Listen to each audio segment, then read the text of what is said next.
Assalamualaikum warahmatullahi wabarakatuh. Sahabat beriman dimanapun Anda berada, perkenalkan nama saya Selamat Triyono, tinggal di Desa Saluan, Kecamatan Moelong, Kabupaten Banggai, Sulawesi Tengah.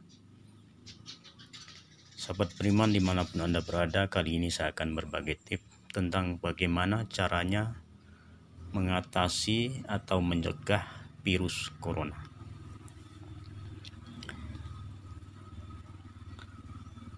Yang pertama, tentunya ini kita buat secara Islami.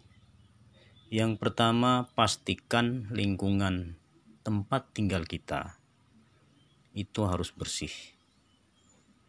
Baik di dalam rumah maupun di luar rumah itu harus bersih. Mulai dari tempat tidur sampai ke kamar mandi itu harus bersih. Kemudian di luar rumah juga kita pastikan bersih. Kemudian yang kedua, pastikan makanan kita halal, baik dari jenis atau zatnya maupun cara perolehannya. Yang dimaksud dengan jenis atau zatnya itu adalah jenis benda yang kita makan. Seperti misalnya daging babi, tentunya dalam Islam tidak boleh dimakan, haram hukumnya. Kemudian binatang yang disembelih dengan tidak menyebut nama Allah, itu juga diharamkan dalam Islam. Kemudian dengan yang dimaksud dengan cara perolehannya, tentunya dari mana harta tersebut kita peroleh. Apakah cara merampas haknya orang, menipu misalnya, atau hasil korupsi, itu juga dalam Islam diharamkan. Jadi pastikan makanan kita halal dan tidak mengandung unsur haram sedikit pun.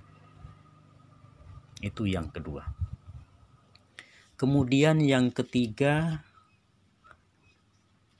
kita wajib mandi 3 kali dalam sehari. Tentunya dengan air yang bersih, menggunakan sabun dan sebagainya. Itu yang ketiga. Terus yang keempat,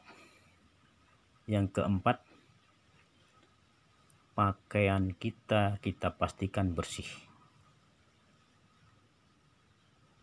Jangan pakaian yang kita pakai seharian lalu kita pakai lagi, karena itu akan ada sejenis bakteri atau kuman-kuman yang jahat. Ini.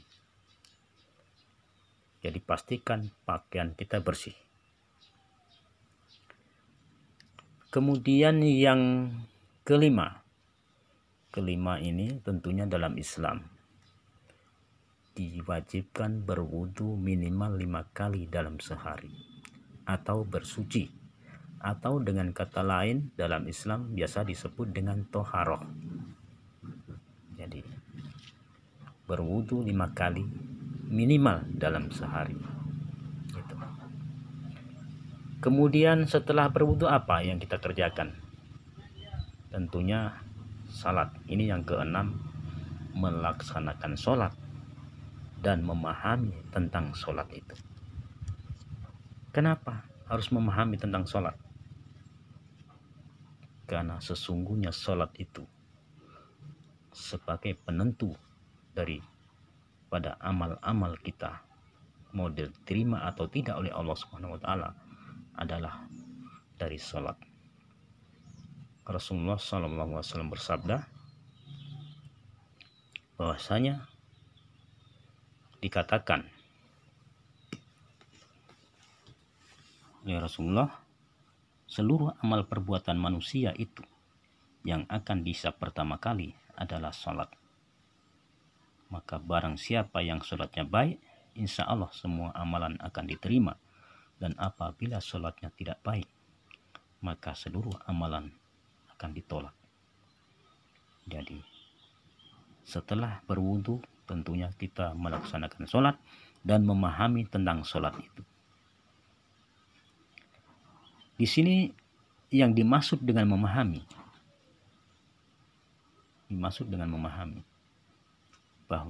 bahwasanya sholat itu tidak hanya sekedar menggugurkan kewajiban, tetapi implementasi daripada sholat itu harus kita pahami. Karena disebutkan di dalam Al-Quran itu bahwasanya sholat itu mencegah perbuatan keji dan mungkar. Itu yang perlu kita pahami.